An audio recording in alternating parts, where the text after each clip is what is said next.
Bien, habíamos quedado en la última clase analizando antijuridicidad, el tema de la antijuridicidad, eh, y recordemos, ¿no? Recuperemos algunas cositas.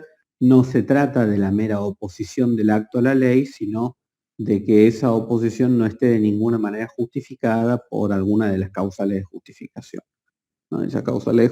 Analizamos las causales de justificación y analizamos cómo en el ámbito de la responsabilidad civil, a diferencia del ámbito de la responsabilidad penal, la antijuridicidad es de alguna manera interpretada y expresada en términos abiertos, ¿no? Y no en los términos cerrados tipológicos de la responsabilidad penal, en donde para que haya responsabilidad penal tenemos que tener una conducta descripta de manera tajante. Y les pongo, por ejemplo, de qué tan tajante es. Yo no le puedo al delito de obstrucción de vías ferroviarias, no se lo puedo aplicar a la persona que obstruya las vías de la ruta. Por ponerles un ejemplo, de que tal vez el efecto es el mismo, lo que querés hacer es parar un tren de transporte de mercaderías y en el otro querés parar un colectivo con transporte de mercaderías. Bueno, en uno va a ser un delito específico más agravado y en el otro no. ¿Por qué? Bueno, porque tenemos la tipología como el norte de nuestra antijuridicidad. En el derecho civil no es tan así. Obviamente que la conducta tiene que estar de alguna manera englobada en el derecho por el principio de idoneidad de los actos, de los hechos jurídicos, ¿no? Recordemos que el hecho jurídico debe, de acuerdo al derecho, provocar el nacimiento, modificación o extinción de situaciones o relaciones jurídicas, pero bueno, no es que vamos a decir, bueno, que el que incumpla con el contrato de locación X, el que incumple, no, directamente quien incumple una obligación. Ahora, en nuestro tercer elemento, vamos a ver el tema de la causalidad. Este tema, hay dos opciones, o les resulta muy fácil o les resulta inentendible. Yo voy a tratar de remontarme a las categorías lo más sencillas posible para hacer que esto sea lo más entendible posible. Es un tema un poco abstracto. Un tema un poco abstracto porque responde a un principio de la física, que es el principio de causalidad. ¿Qué significa la causalidad? En algún momento, ¿no? Principalmente a partir de los aportes de Newton, se ha generado un acuerdo científico alrededor de que todos los actos o todos los hechos en este mundo están precedidos de una serie de actos a los cuales vamos a llamar causa. No es un invento de Newton, esto ya lo plantea Aristóteles cuando plantea las famosas cuatro causas. Una de esas causas, que es la causa eficiente, es aquella que hace, la que hizo nacer al hecho, ¿no? En el caso de Aristóteles, al objeto, ¿no? Los objetos eran sustancia y que a través de las cuatro causas adquirían lo que nosotros percibíamos. Bien.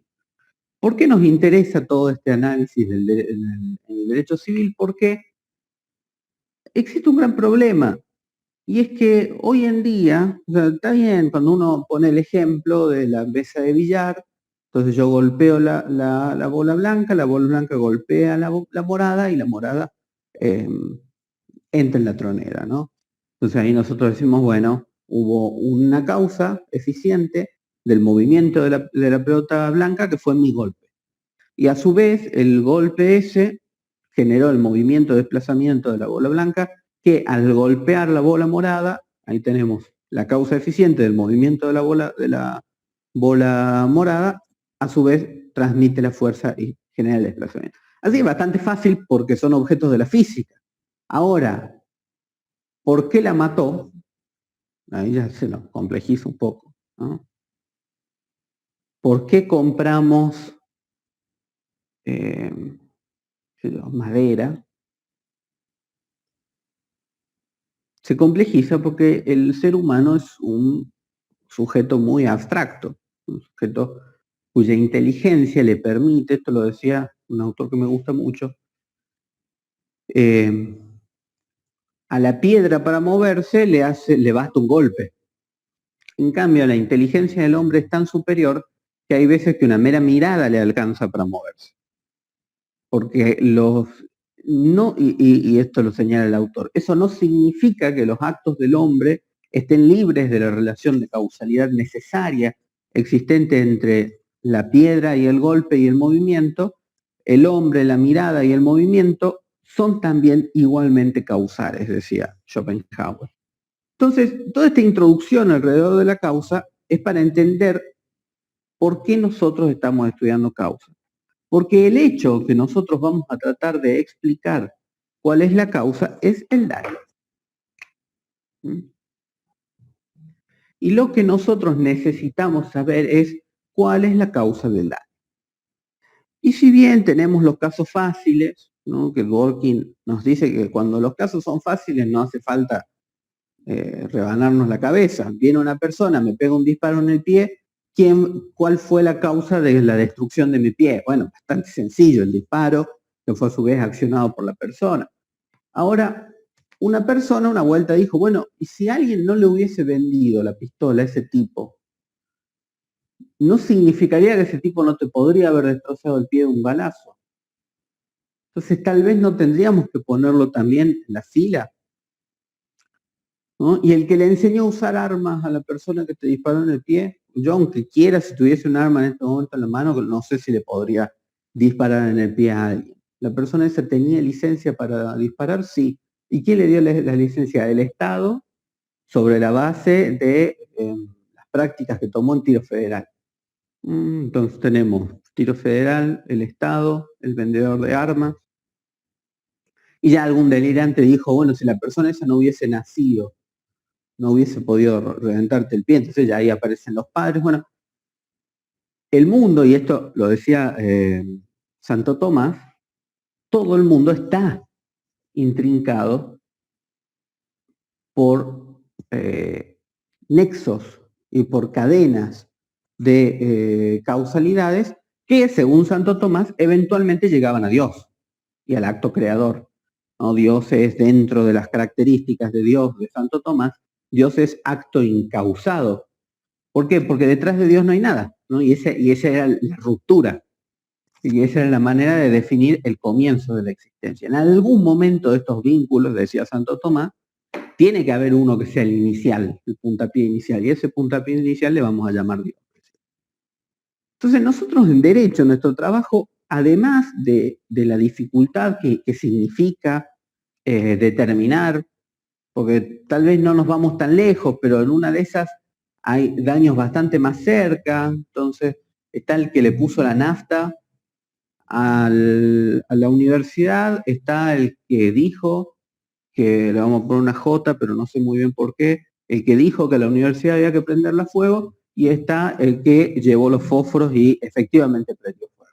Entonces, tenemos un resultado que es la universidad en llamas, y tenemos a 3 sujetos que intervinieron en esto. ¿Quién es más responsable que otro?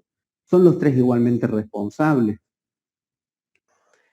Sin necesidad de irnos al delirio, pero que de todas formas existe, de los nexos infinitos de causalidad, el trabajo del derecho va a ser definir hasta dónde vamos a permitir el nexo de causalidad, y sobre la base de las multicausalidades, a cuáles les vamos a dar relevancia y a cuáles no.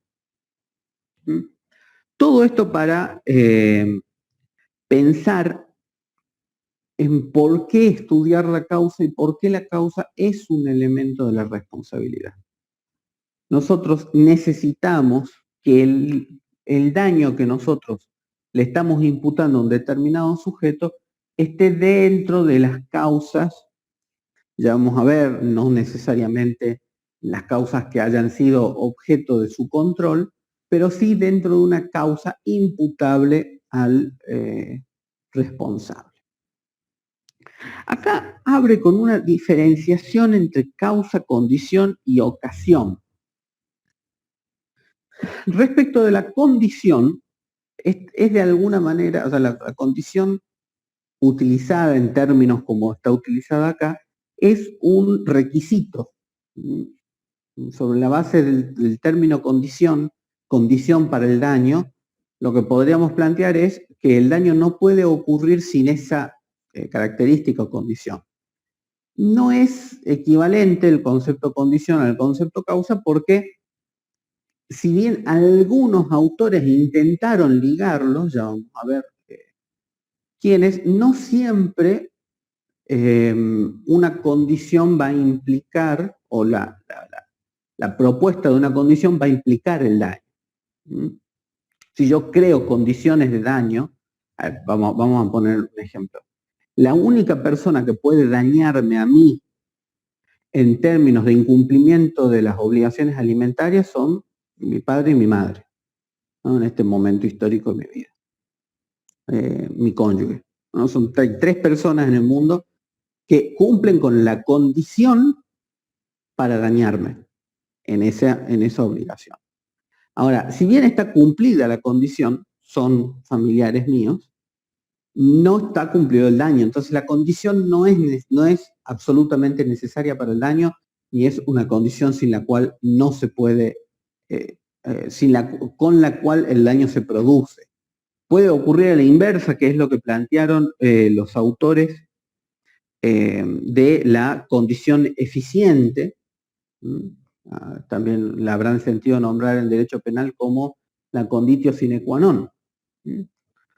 La conditio sine qua non, la condición eficiente, que es lo que nos decía en materia de causalidad, que solamente íbamos a responsabilizar a los sujetos en la medida en la que su accionar sea una condición eficiente, es decir, una condición sin la cual el daño no se podía provocar.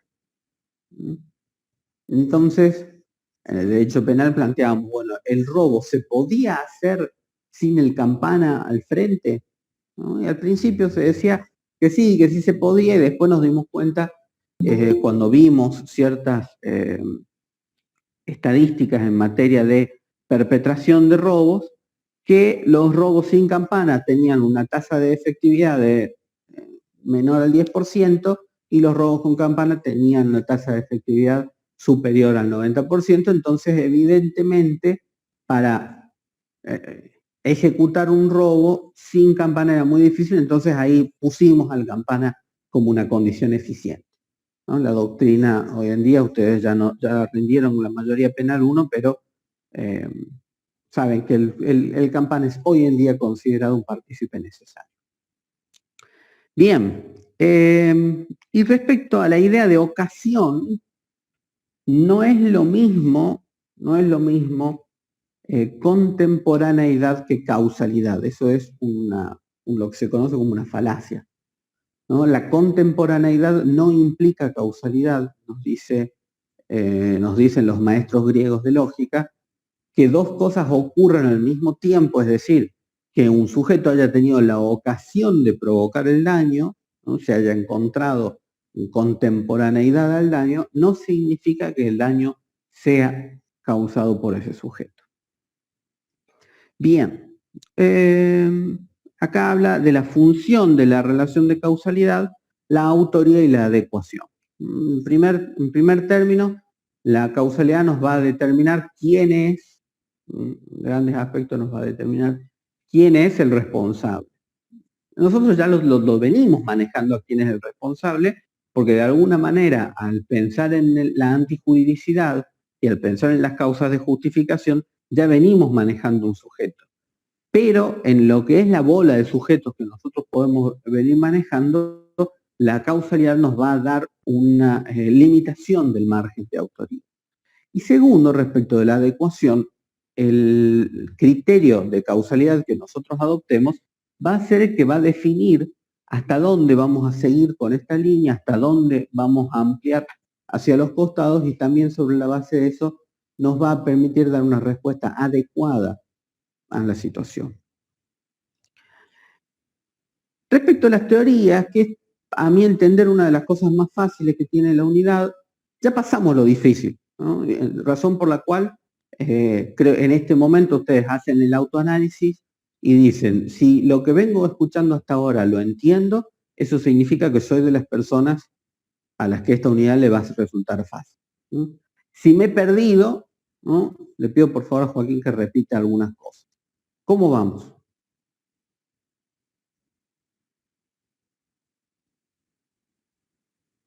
Bueno, esto no se hace, porque ustedes saben que el silencio no puede ser interpretado de forma positiva si no hay algún tipo de antecedente al respecto, pero bueno, voy a interpretar el silencio como que vamos bien.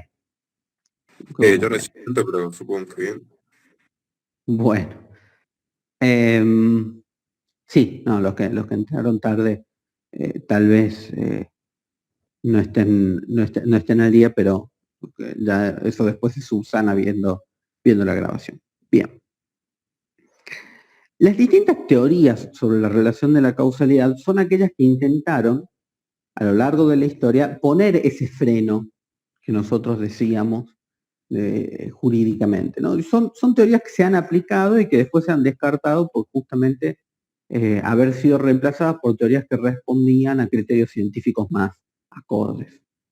La primera, que es la teoría de la equivalencia de las condiciones, no sostiene que dado un determinado daño y dadas sus determinadas causas, tendríamos que proceder a vamos a considerar que todas las causas son equivalentes, es decir, que no hay causas más importantes que otras. Sobre la base de eso, vamos a proceder a un ejercicio científico imaginario, según el cual nosotros eliminamos una de las causas y vemos si el resultado dañoso ocurre. Si al eliminar la causa el resultado dañoso deja de ocurrir, eso significa que esa causa era eficiente, es decir, que esa causa sí provocó el daño, razón por la cual esa causa sí es jurídicamente relevante y va a ser responsable en equivalencia con las demás. Ahora, si hay alguna causa que nosotros al retirarla imaginariamente el daño sigue ocurriendo, eso quiere decir que esta causa era irrelevante, razón por la cual no vamos a tenerla como responsable. Es muy difícil manejar responsabilidad en estos términos porque de repente la línea de causalidades hacia el pasado es de muy difícil acotamiento.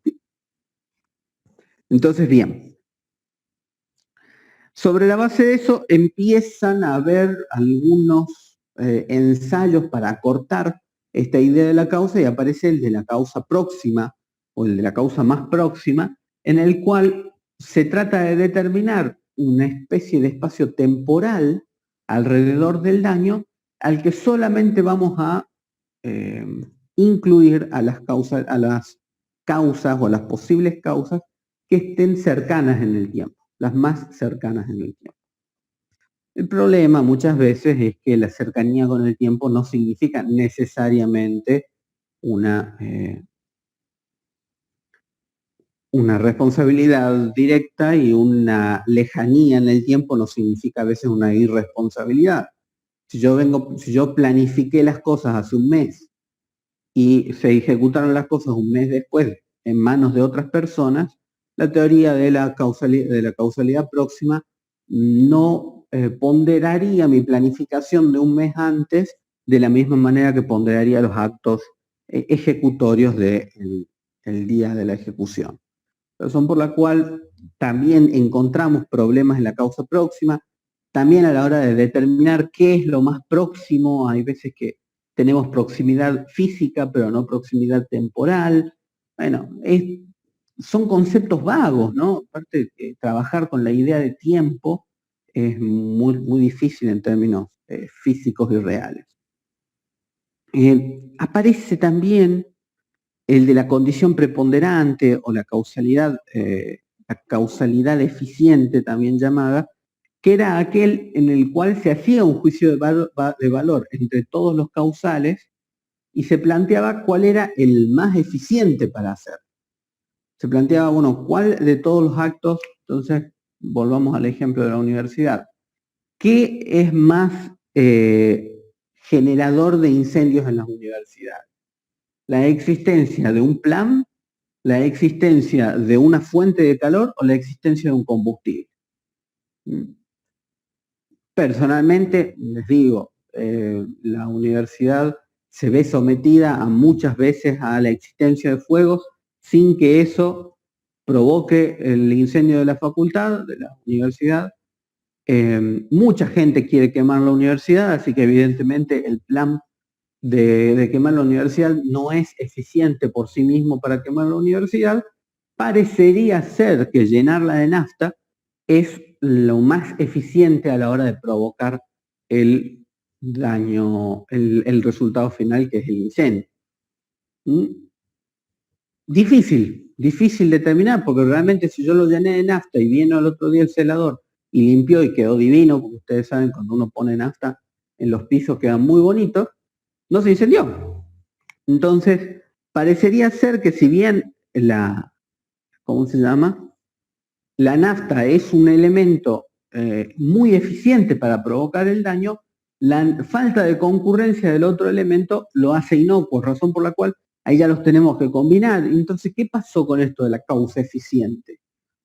Ya no es la causa eficiente, son las causas eficientes. Bueno, ¿y cómo ponderamos quién es más responsable? Bueno, le damos equivalencia a esas responsabilidades. Ahí aparece la teoría de la condición ya no preponderante, sino de la condición eficiente. Bueno, sin esta, el daño no se provocaba, entonces de alguna manera volvemos a la equivalencia de condiciones, ¿no? Eliminamos, si no se provoca el daño, eso quiere decir que era preponderante, que era necesaria para la producción del daño. Bueno, son problemas, porque todos los modelos son perfectibles, todos los modelos de alguna manera necesitan de mejoramientos. Y así llegamos al que nosotros utilizamos, que es el de la causalidad adecuada, y acá habla de la imputación objetiva. La imputación objetiva forma parte dentro de las familias de las causalidades adecuadas. ¿De qué se trata la teoría de la causalidad adecuada o de la imputación objetiva? Se trata de lo siguiente. Nosotros tenemos el hecho dañoso y tenemos las distintas causas. A la hora de nosotros hacer un análisis, lo primero que vamos a hacer es un análisis de causalidad objetivo en términos físicos. ¿Este acto provocó el daño en términos de lo físico? Y ahí la respuesta, no necesitamos que sea así. Si la respuesta es no, queda descartado ese nexo. Ahora, eso no me alcanza a mí que el acto haya provocado el daño. Lo que yo necesito es hacer un análisis ya desde el daño y desde el acto y analizar su valor como posible damnificador. Entonces yo hago un juicio de valor sobre el acto y me pregunto, ¿qué tan probable es que este acto realice este daño? Y cuando hablo de probabilidades, me tengo que referir necesariamente a la estadística, a la psicología y a la física. El modelo de la causalidad adecuada y de la imputación objetiva se asienta firmemente en criterios objetivos científicos, por eso es que se llama causalidad objetiva. Y entonces, lo que va a plantear es si existe una relación en base a la estadística, la psicología o la física en términos de productor del daño. Yo siempre ponía el siguiente ejemplo. En términos de producción de daño, ¿qué posibilidades hay que si yo le disparo a una persona, esa persona muera? Entonces vamos a las estadísticas. ¿Cuántas personas con herida de bala sobreviven? ¿Cuántas personas con herida de bala mueren? Y ahí vamos a ver que varía según dónde haya impactado la bala. Vamos a que me hicieron una herida de bala en el tórax. Bueno, ¿cuántas personas, qué tan eficiente es una herida de tórax para provocar el resultado de muerte? Y bueno, ponele que hay un 80% de efectividad. Un 80% de efectividad es bastante. Es bastante. Ahora, supongamos que me hayan disparado en el pie. Me hayan disparado en el pie. Vamos a las estadísticas y vemos que personas que han muerto de disparo en el pie son principalmente un 2%, y la razón en realidad no fue por el disparo, sino por falta de atención posterior al disparo. Entonces, vamos al ejemplo, alguien me disparó en el pie, y el daño que nosotros le podemos llegar a atribuir a ese disparo en el pie es la ruptura del pie. Ahora, el resultado muerte no. ¿Por qué? Porque no guardaría causalidad adecuada, porque no guardaría un respeto de adecuación en términos de estadística y física.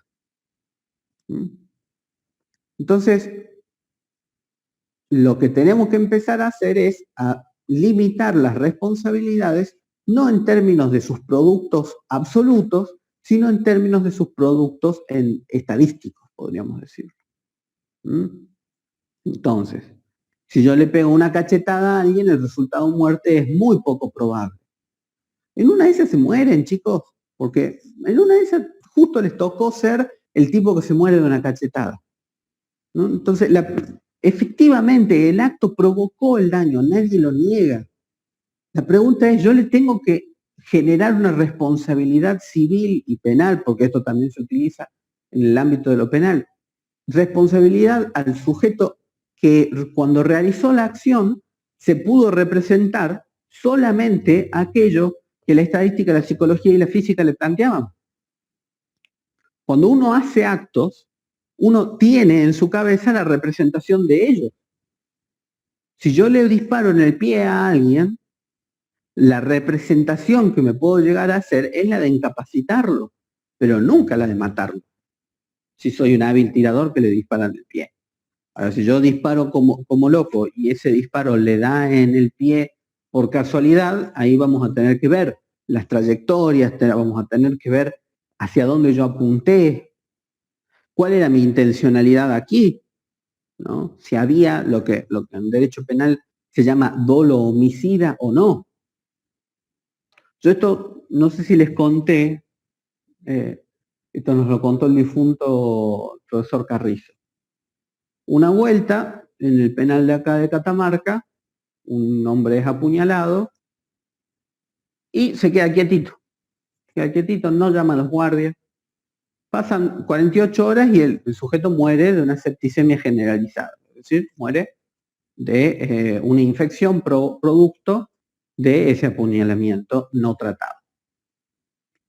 Cuando van a imputarlo al que realizó la puntada, el fiscal de instrucción, ¿no? El primero que atiende las cuestiones, plantea lesiones graves, eran unas lesiones que... Y el fiscal Carrizo dice, no, si vamos al punto de la causalidad adecuada, es verdad, él no provocó el resultado muerte, ¿no? Con su puntada no provocó el resultado muerte. Ahora, cuando uno le pega una puntada en el tórax a una persona, los resultados que se representan en su cabeza, sin duda alguna está el resultado muerte, no solamente como un resultado posible, sino como un resultado probable. Razón por la cual insistió en la imputación no de lesiones graves, sino de homicidio en grado de tentativa. Es verdad, no hizo el homicidio no lo provocó él directamente porque en realidad quien lo termina matando es la septicemia no tratada. En una de esas la persona se podría haber ido a la enfermería, podrían haber desinfectado la herida y podría haber sobrevivido. Entonces no puedo decir que este tipo lo mató, a pesar de que todos nosotros sabemos que lo mató, ¿eh?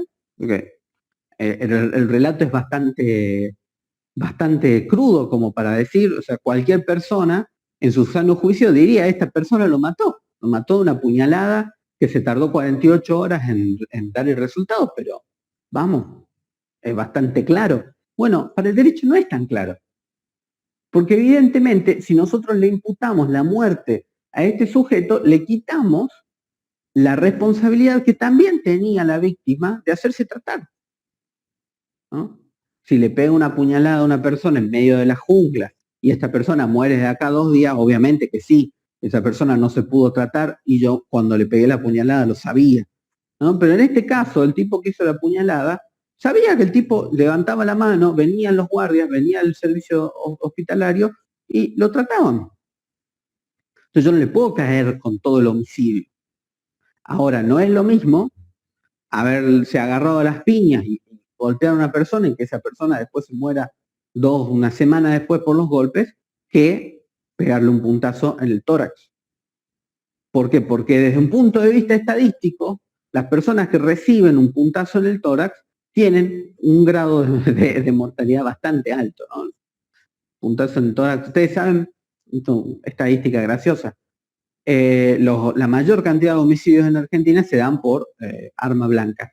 Y el arma blanca homicida por excelencia en Argentina, al menos en el año 2017, que fue que chequeé esa estadística, era el cuchillo tramontina, ¿no? El cuchillo sierrita hogareña. Es decir, hay una gran tasa de letalidad del cuchillo tramontina. Entonces, evidentemente, desde un punto de vista de causalidad adecuada, un puntazo en el tórax es posible que provoque el daño o muerte, razón por la cual yo se lo voy a imputar. Bien, ¿cómo está esto receptado en nuestro código? Porque ustedes van a leer el código y no van a encontrar estas explicaciones. ¿Cómo está receptado en nuestro código? A través de la teoría de las consecuencias. Nuestro código, ¿qué nos va a decir en materia de responsabilidad civil? Que la persona es responsable por las consecuencias inmediatas de sus actos, mediatas, y ya vamos a ver qué pasa con las casuales. Las casuales no son responsabilidad, pero justamente están aquí para completar este esquema del que nosotros estamos hablando. Entonces, las inmediatas, si uno va y lee la definición de inmediatas, me dicen, son consecuencias inmediatas aquellas que ocurren según el normal desenvolvimiento de los hechos. ¿Qué significa normal desenvolvimiento de los hechos? Estadística, física y psicología. Significa ciencia. Significa, bueno, cada vez que alguien apuñala a una persona en el tórax, lo normal es que muera. ¿Por qué digo que lo normal es que muera? Porque la estadística me dice que el 90% de las personas apuñaladas en el tórax se mueren. Ahora, esas son las consecuencias inmediatas. Las consecuencias mediatas son aquellas directamente producidas por la consecuencia inmediata. Es decir, que vamos a limitar el ámbito de responsabilidad a aquellas producidas por la consecuencia inmediata. Entonces, vamos al tema, siguiendo nuestro esquema de ser apuñalado. Directamente relacionado con la consecuencia muerte, que es la consecuencia inmediata del acto apuñalador, están una serie de erogaciones vinculadas con la muerte. Razón por la cual, si ustedes leen el código, van a ver que cuando la persona fallece producto de los actos del dañador, este debe responder por todos los gastos y erogaciones alrededor de la muerte, es decir, los gastos de sepelio, de entierro, de transporte, etc. Forma parte de la responsabilidad civil. Pensemos en términos de inmediatez también cuando pensamos en el lucro cesante. Si a mí viene alguien y me quiebra la muñeca, el resultado, o sea, ¿cuál va a ser su acción? ¿No? El ejercicio de presión en la muñeca de tal manera que la misma termina rompiéndose. Entonces ahí vamos a analizar, porque en una de esas yo tengo osteoporosis. Y si yo tengo osteoporosis y la persona me hace una llave de presión, ¿no? Me presiona con una determinada fuerza que de acuerdo al normal desenvolvimiento de las cosas no debería haber provocado la lesión. Pero como yo tengo una condición particular, como pueden ser huesos de cristal o algo un poquito más leve, una osteoporosis fuerte, el resultado quiebre se da, ¿no? Obviamente que la persona se sorprende porque en su representación de los actos aplicar la fuerza que me iba a aplicar en la muñeca, lo máximo que podía llegar a hacer es luxarla, por poner un ejemplo, ¿no? Entonces me hace una llave, ¿no? Estamos practicando judo, me hace una llave, y lo máximo que podía su representación llegar a hacer por la cantidad de presión que me estaba ejerciendo era que me iba a dislocar la muñeca. Y en lugar de dislocarme, la muñeca se quiebra. Esta persona total y completamente desorientada. Muy difícil que pruebe que la cantidad de fuerza que estaba ejerciendo no era suficiente para quebrar, así que seguramente voy a lograr responsabilizarlo. Entonces tenemos nuestro hecho dañador y nuestra consecuencia. Mi muñeca está quebrada. Ahora, inmediatamente a la muñeca quebrada podemos llegar a inferir lo siguiente. Cada vez que una persona tiene la muñeca quebrada, no puede ejercer una industria que le requiera el uso de su muñeca no quebrada.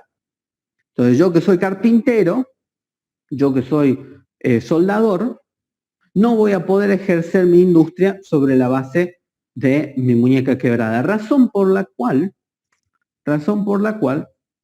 el dañador se va a tener que hacer cargo de eso.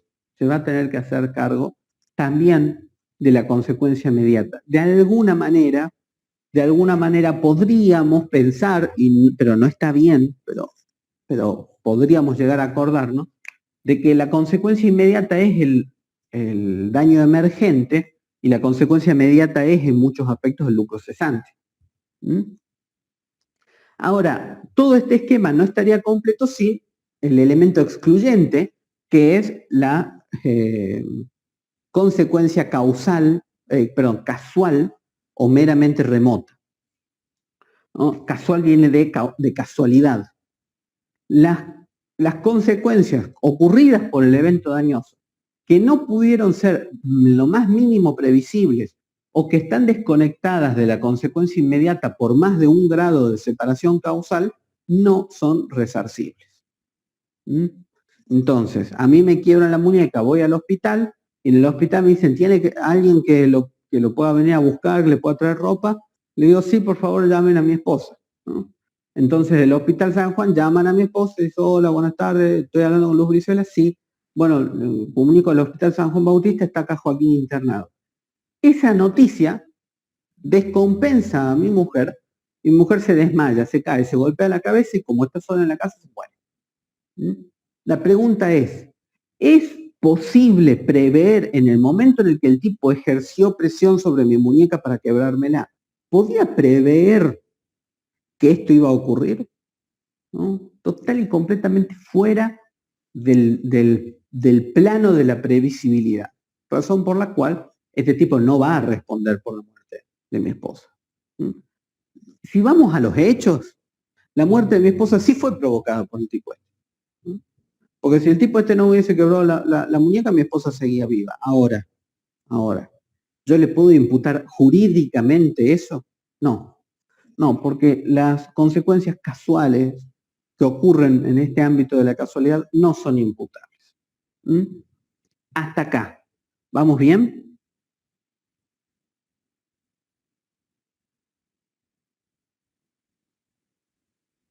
Bueno, supongo que sí. Perfecto, profe. Bueno, entonces, dentro de las mediatas vamos a hacer una pequeña aclaración que es tal vez una de las grandes diferencias existentes entre el esquema de la responsabilidad por incumplimiento obligacional y el esquema de la responsabilidad por realización de un daño. Las mediatas se pueden clasificar a su vez en mediatas previsibles e imprevisibles. Las imprevisibles parecerían formar más dentro del ámbito de las consecuencias casuales, ¿no? Remotas o imprevisibles, porque realmente no pueden haber estado en la cabeza del sujeto. Ahora, a la hora de pensar la previsibilidad, el código nos establece para el incumplimiento contractual un tiempo de previsibilidad. Y nos dice, en el caso de incumplimiento contractual, son se es responsable por las consecuencias inmediatas y las mediatas previsibles al tiempo de la contratación, al tiempo de la celebración del contrato. ¿No? ¿Por qué? Porque entre la celebración del contrato y el incumplimiento pueden cambiar algunas cosas que me hagan a mí variar la previsibilidad. Si el incumplimiento contractual se realiza con dolo, dice el artículo, la previsibilidad se transporta al momento del incumplimiento y no al momento de la celebración. Esto para proteger un poco a las partes contratantes que incumplen un contrato de buena fe, podríamos decir, si es que existe, o al menos podríamos decir que incumplen un contrato sin dolo, ¿no? De repente quebré, entonces ya no puedo, y quebré en buena ley, no es que quebré mediante una quiebra fraudulenta, quebré en buena ley, las cosas se fueron un poco al carajo, no puedo responder mis obligaciones. Bueno, la previsibilidad del daño que yo puedo haber provocado por ese incumplimiento va a estar directamente sujeta al momento de la contratación. Entonces, si vos al momento de la contratación, por culpa de mi incumplimiento, podías perder en términos de consecuencias mediatas 10.000 pesos, 10.000 pesos será la responsabilidad. A pesar de que tal vez en términos actuales de cómo están en este momento la moneda y de cómo está en este momento tu negocio, mi incumplimiento te pueda llegar a importar pérdidas por 30.000. Pero como nosotros estamos pensando en términos de previsibilidad al momento de la contratación, yo voy a estar un poco más resguardado. Esto es una diferencia muy fina que solamente parece aplicarse a las responsabilidades contractuales. Bien. Quisiera terminar. Acá habla de la relación de causalidad en los hechos ilícitos por omisión. Es mucho más importante tener en cuenta en la omisión el carácter preponderante del acto omisivo, ¿no? Recordemos que la omisión es siempre una excepción en la cual nosotros podemos llegar a pretender un determinado accionar por parte del sujeto y este sujeto no lo realiza. Ahora, la pretensión que nosotros podemos llegar a tener de ese accionar está directamente ligada a hasta qué punto el derecho o el contrato le impuso ese deber. Porque nosotros no es que podemos pretender un determinado accionar sobre la base de nuestras meras expectativas. Esto es algo que pasa mucho en las relaciones interpersonales, en lo que un excelente libro de autoayuda ha denominado contratos silenciosos. Nosotros le imponemos al otro estándares de acción, o por ejemplo, entonces yo lavo los platos y digo, o yo cocino, y le digo, bueno, ahora el otro tiene que lavar. Y en ningún momento nos sentamos a lavar, a decir quién va a lavar los platos. Entonces, ese imponerle a nosotros al otro sujeto deberes de manera silenciosa, que se conoce como los contratos silenciosos, no puede formar parte del mundo del derecho. ¿Quién me puede imponer deberes? ¿Un contrato o la ley? Razón por la cual es importante, porque el daño por omisión suele estar muy entremezclado con otras causas.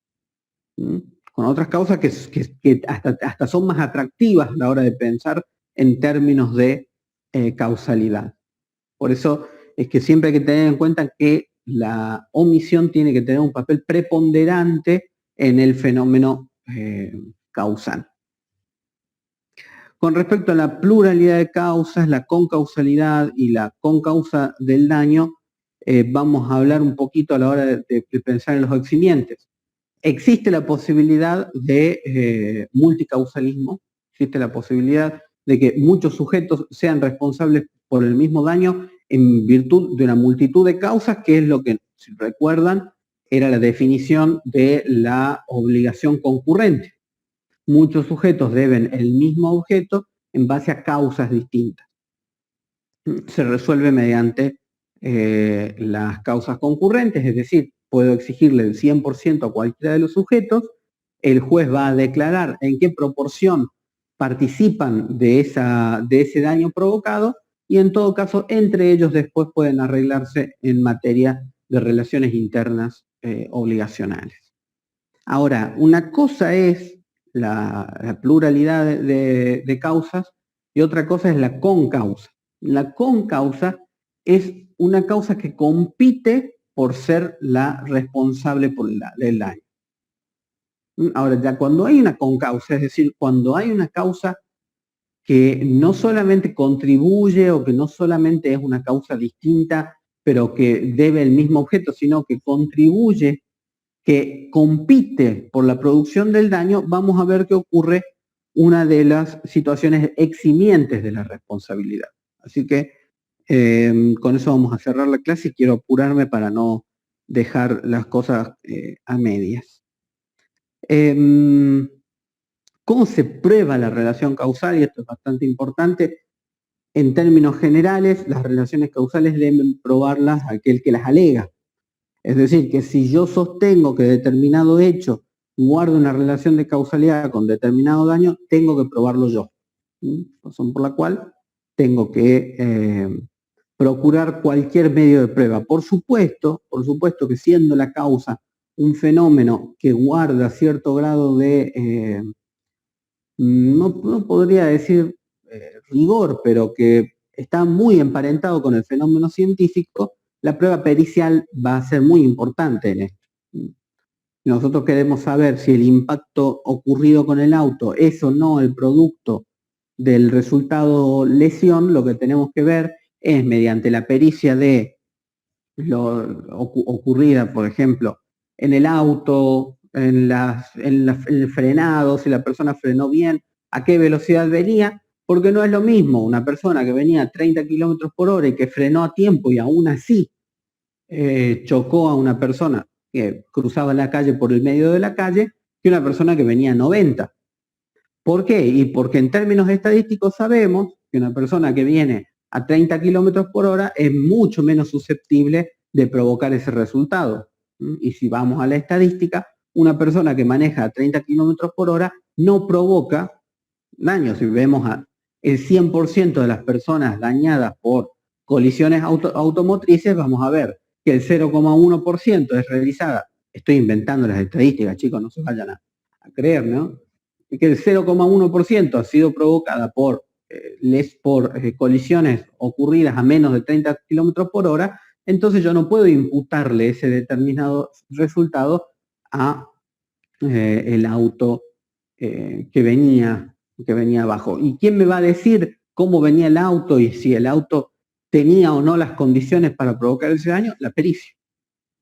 La pericia parecería ser, pero obviamente que los testigos, los informes, cualquier cosa puede provocar, puede ser útil para probar la existencia de la causalidad.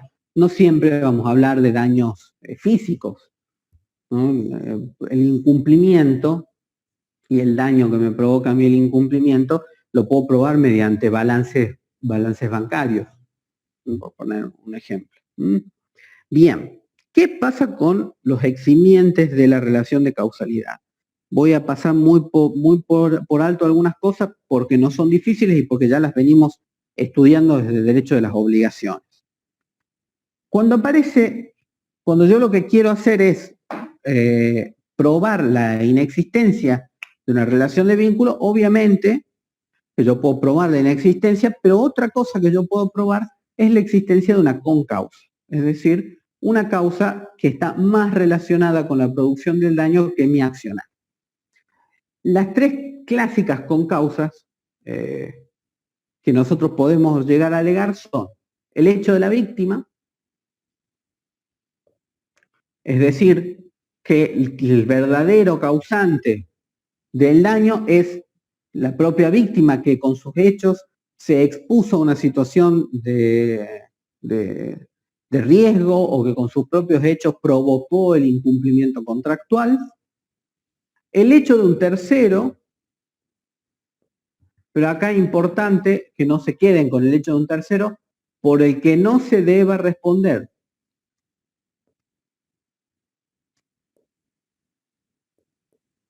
¿Qué significa esto?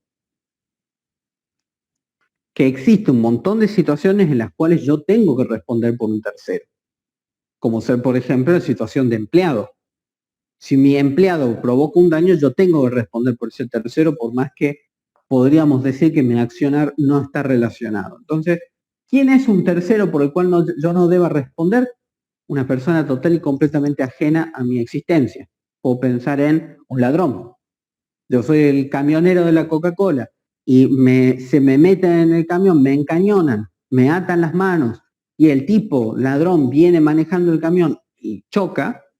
Bueno, ahí hay un tercero por el cual la Coca-Cola no puede responder y que no pudo prever que se suban al camión.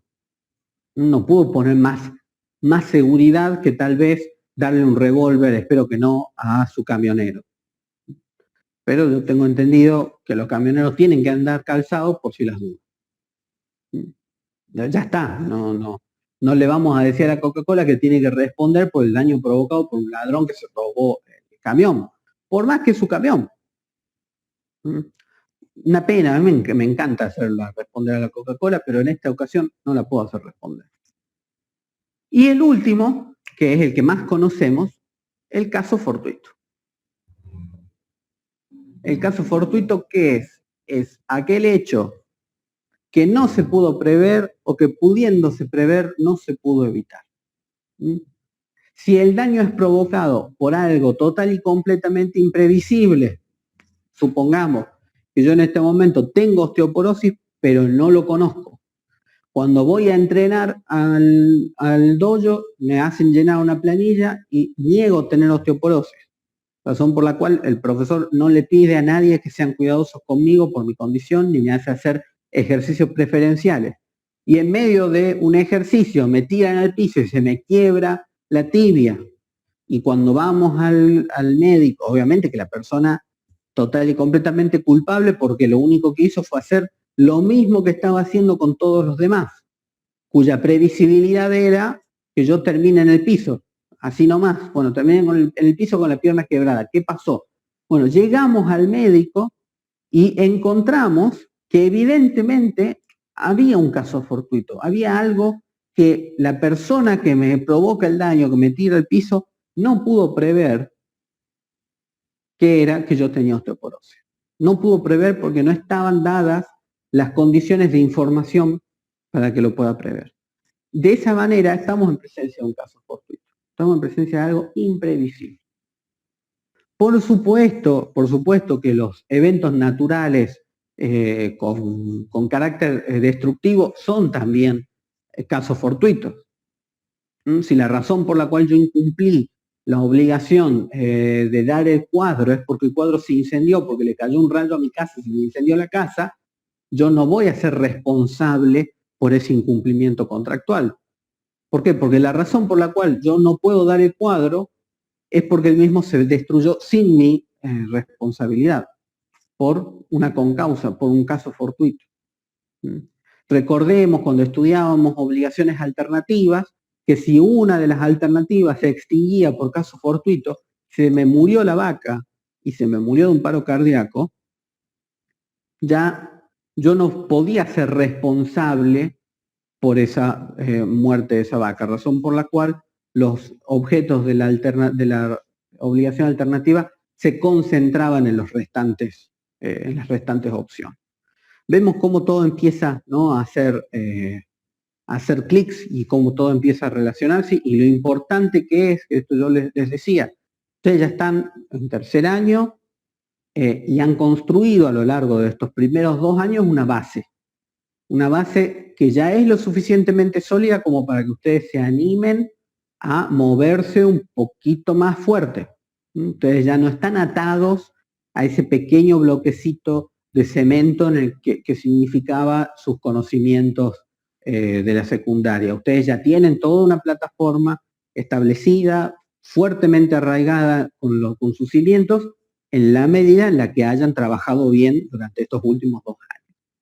No quiere decir que si estas cosas no les suenan, hayan hecho un mal trabajo, sino que lo que quiere decir es que vemos la importancia que tiene la construcción de los conceptos básicos.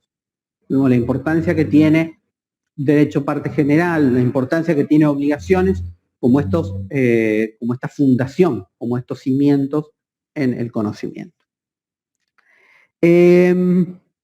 Respecto del hecho del damnificado, dos o tres cositas. Hoy en día está muy limitado sobre la base de este último punto que tiene el programa, que es el caso fortuito y es la responsabilidad por riesgo creado. Cuando hay una responsabilidad por riesgo creado, muchas veces vamos a ignorar cualquiera de estas tres concausas, ¿no? Tiene que ser muy fuerte la concausa para que yo pueda sobrepasar el hecho de que la creación de un riesgo te hace responsable objetivamente, exista relación de causalidad o no. Ustedes saben que el riesgo creado es un factor de atribución objetivo y en los factores de atribución objetivo no me interesa cómo actuaste vos. Lo que me interesa es que existe un daño y que vos habías asumido que si ese daño ocurría, eras responsable. Bueno, parte de eso, yo esto les había dicho, si yo soy un dueño de una fábrica y veo que mis empleados no están usando los elementos de protección cuando utilizan las maquinarias, ustedes me dirán, listo, de cajón, culpa hecho de la víctima. Si el tipo utilizando las herramientas de protección, no se hubiera volado el dedo, pero el tipo insiste en utilizar la máquina sin los guantes, ya está grande. ¿Se huele el dedo? Problema de él. No. No. ¿Por qué? Porque la expansión del concepto de riesgo creado en este nuevo código también tiene una intencionalidad legislativa del tipo preventivo. Vos vas a ser responsable objetivamente por tu falta de deber de cuidado alrededor de eso. ¿Qué quiere decir? Que vos deberías suspender al tipo que no utiliza los guantes.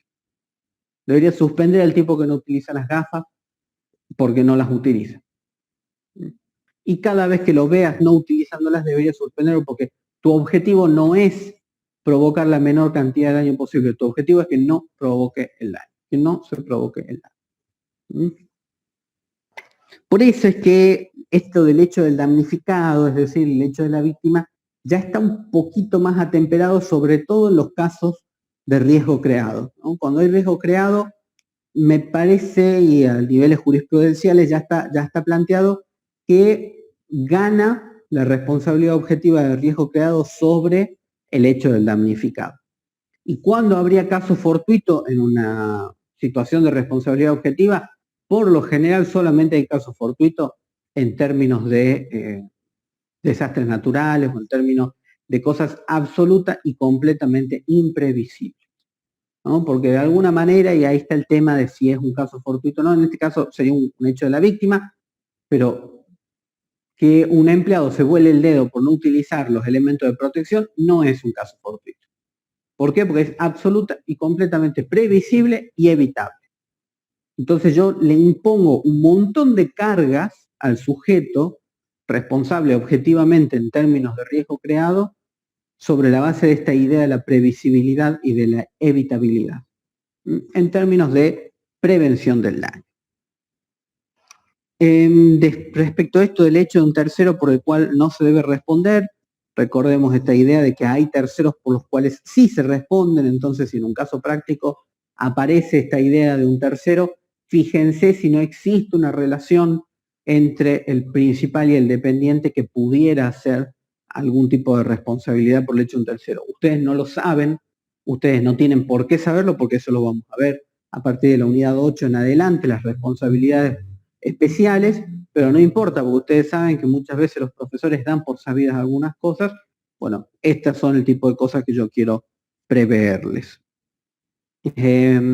Todas las definiciones que hay acá, ¿no? Que acá habla de asunción convencional del caso fortuito. Bueno, recordemos también eso, ojo. ¿Existe la posibilidad de asumir el caso fortuito? Sí, y razón por la cual en caso de que haya caso fortuito se va a seguir respondiendo. Y recuerden también que cuando uno es constituido en mora, una de las principales consecuencias de la constitución en mora es no poder argumentar el caso fortuito en caso de incumplimiento. ¿Mm? Es decir, que si ocurre el caso fortuito, yo ya estando en mora, igualmente tengo que responder por daños y perjuicios, salvo, hay una pequeña excepción, que yo pueda probar que la prestación hubiese perecido igualmente en manos de la otra persona, ¿no? En ese caso, el caso fortuito se extiende también a si hubiese cumplido en tiempo y forma. Difícil producir esa prueba, Bien, chicos. Claro, que puede ser un maremoto, por ejemplo, un terremoto muy grande que tenía que entregar un inmueble, por ejemplo, y el hecho de no entregarlo me constituye en mora a mí. Cuando la otra persona me quiera atacar y yo argumente caso fortuito, el maremoto hubiera destruido el inmueble, esté en mi propiedad o esté en la tuya. Por supuesto. Como les digo, son casos difíciles, pero son casos que ocurren, ¿no? Casos que ocurren, es verdad. Como me decís, el terremoto nos hubiese ocurrido a cualquiera de los dos. Así que al final del día vos estarías sin la casa, ¿no? Y es más, al final del día vos te conviene que yo esté constituido en mora, porque si no vos al final del día estarías con una casa destruida en tu propiedad y no con una... O sea, yo de repente ocurre el maremoto y en lugar de daño y perjuicio, yo lo que pido es resolución del contrato. Y listo, ¿no? Y ya está, vos quedate con la casa rota, yo me quedo con la plata y veo dónde van a meter. Pero bueno. Bueno, chicos, les deseo muchísima suerte para el parcial. Si bien yo voy a estar estudiando, responderles algunas consultas vía WhatsApp no va a significar un problema, así que ustedes siempre pueden acercarse con alguna dudilla.